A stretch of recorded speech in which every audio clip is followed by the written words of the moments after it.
ముసలి నీళ్ళల్లో ఉన్నప్పుడు ఏనుగు నీళ్ళల్లోకి వచ్చిన ఏనుగు అది మహాపెద్దది ఆకారం కలిగింది. విచిత్రం ఏంటంటే ముసలి నీళ్ళల్లో ఉన్నప్పుడు ఏనుగు వస్తే ఆ ఏనుగును కూడా నీళ్ళల్లోనికి లాక్కుంటూ వెళ్ళిపోయే శక్తి ఈ ముసలికి ఉంటుంది. నీళ్ళల్లో ఉంటే చాలు, దానికి ఎంత బలమో, అది ఓడించలేని జంతువు. చివరికి ఖడ్గమృగాన్ని సైతం కూడా ఈ ముసలి నీళ్ళల్లోకి లాక్కొని వెళ్ళిపోద్ది. కారణం ఏంటో తెలుసా? నీళ్ళల్లో ఉన్నప్పుడు దాని బలం 10 అంతలు రెట్టింపు అవుతుంది. పద్దాగలి ఈ నీళ్ళేంటి, ఈ 4 గోడల మధ్యలో నేను ఉండటం ఏంటని నీళ్లు దాటి ఒడ్డుకొచ్చిందా?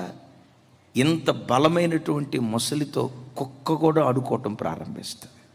ఈ వాక్యం వింటున్న బిడ్డలారా, ముసలి నీళ్ళల్లో ఉంటే దానికి ఎంత మహిమో, దేవుడు నీతో ఉన్నంత కాలం ఒక మహిమ కలిగిన వాడిగా దేవుడిని నూరేగిస్తాడు.